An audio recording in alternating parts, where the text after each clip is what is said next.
world beyond their meager refuge. With a long way still to go, he wanted as much information as possible before they reached the end of the line. So, where did this all come from? He finally asked, breaking the tense silence. How could this ecosystem survive down here for so long without any sunlight? I don't have an answer to your first question, Harrington said, but I have my theories as to how this ecosystem survived. The situation here is not all that different.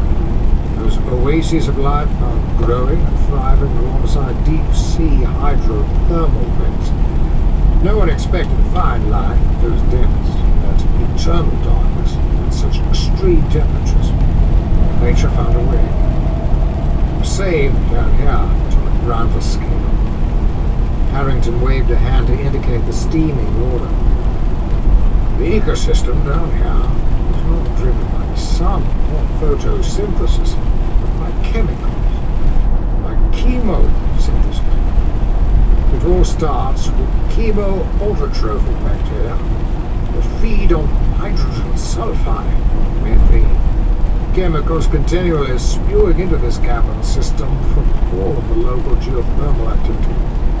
Those bacteria grow into thick mats, serving a similar role as the grasses of the sunlit world above, fueling the web of life down here. Still a caution, but even chemosynthesis cannot fully explain how all this formed. Like my father mentioned, life down here is xenobiological.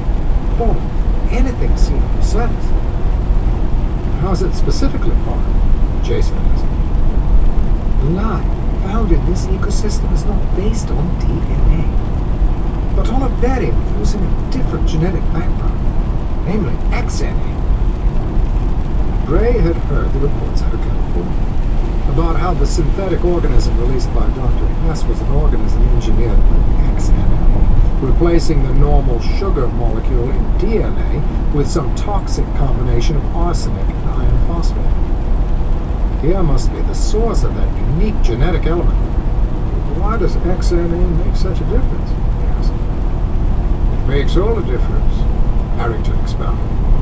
Richard Dawkins described our DNA as selfish, that our genes are driven by evolutionary pressures to multiply themselves above all else. If I had to describe XNA, I would depict it as predatory. From our studies of this natural landscape, verified in labs that have synthetically created versions of XNA, his genes are opportunistic and highly mutagenic, far more than regular DNA, allowing for accelerated evolution. XNA genes are not merely selfish, but focused toward total domination. Even the phenotypic expression of those genes reflects that core drive, creating organisms that are extremely alert, resilient, and highly adaptable.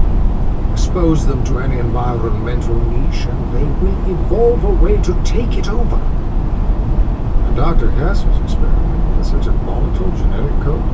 Gray asked. No wonder it's proven so hard to kill. I warned him not to pursue this line of inquiry,